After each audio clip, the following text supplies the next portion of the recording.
দেখো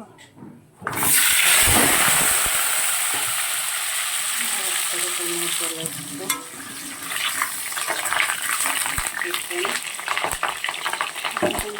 আবার আমি একটু অন্যরকম করে রান্না করছি। ওইগুলো একই রকম খেতে ভালো লাগে না। দেখো সবার আগে আলুগুলোকে সুন্দর করে লাল লাল করে ভেজে নেব। চিকেনটাকে হচ্ছে 10 মিনিট আগে দিয়ে রেখেছিলাম। তোমার আদা রসুনের পেস্ট, জিরে বাটা, নুন আর একটু কাঁচা তেল দিয়ে মাখিয়ে রেখেছিলাম। সর্ষের তেল দিয়েছিলাম। 10 মিনিট পর আবার একটু দই দিলাম। 50 গ্রামের মতন দই দিয়েছি, খুব বেশি না, অল্প।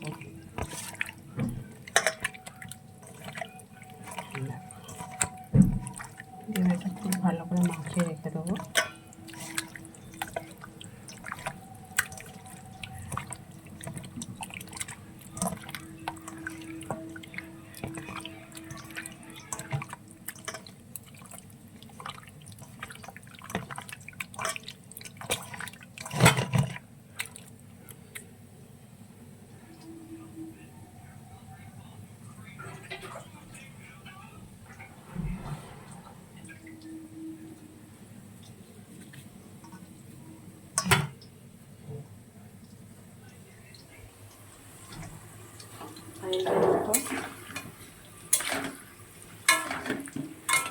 আলুটাও ভাজা হচ্ছে। আলুটা একদম গ্যাসটা কম করে দিয়েই ভাজছি, তাতে কী হবে, আলুটা একটু সিদ্ধ হয়ে যাবে।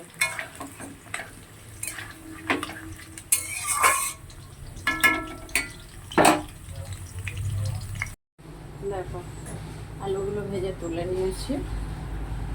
আর এবারে আমি মাংসটাকে দেখো ফোড়ন দেবো। সেখানে গোটা শুকনো লঙ্কা আছে, তেজপাতা আছে, গোটা এলাচ, গোটা দারচিনি আর দুটো কাঁচা লঙ্কা ফাটিয়ে নিয়েছি। এগুলো আমি ফোড়নে দিয়ে দিচ্ছি।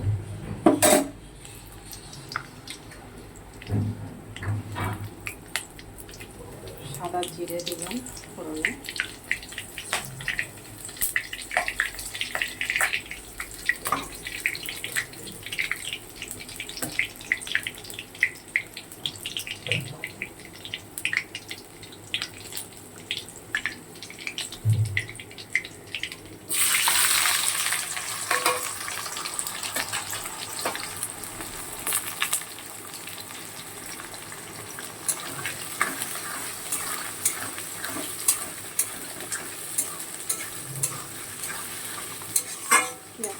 একটু ভাজবো, খুব বেশি ভাজবো বলে একটু লাল ভাজবো।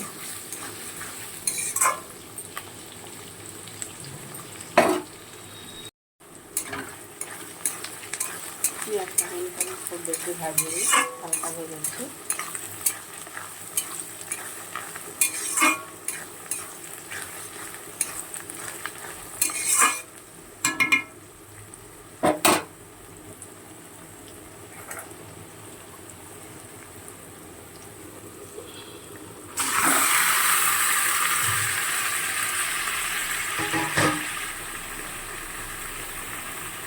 মাংসটা দিয়ে দিলাম।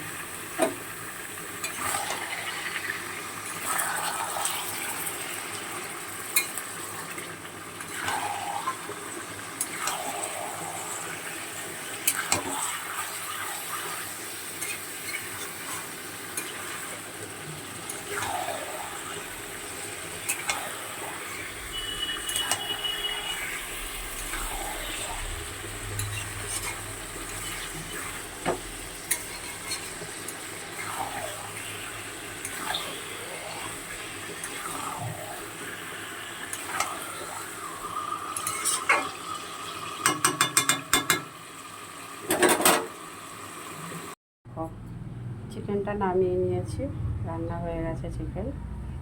আর এতে হচ্ছে সবার লাস্টে দিয়েছি হচ্ছে একটু কস্তুরি মেথি।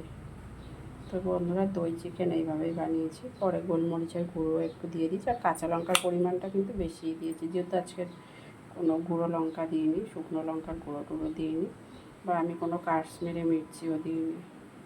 দই চিকেনটা একটু সাদা সাদাই করেছি, হলুদ ছাড়া পুরো একদম। দেখো, তো এবারে তো খেতে বসবো, চলো খাওয়া যাক।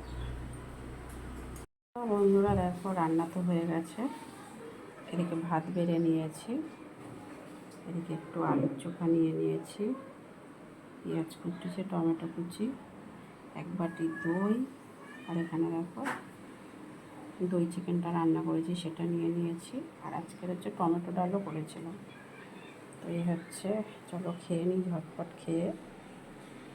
তো বন্ধুরা, আমার চ্যানেলটাতে যারা যারা দেখছো তারা অবশ্যই লাইক, কমেন্ট আর সাবস্ক্রাইব করে দিও, কেমন? চলো টাটা সবাইকে।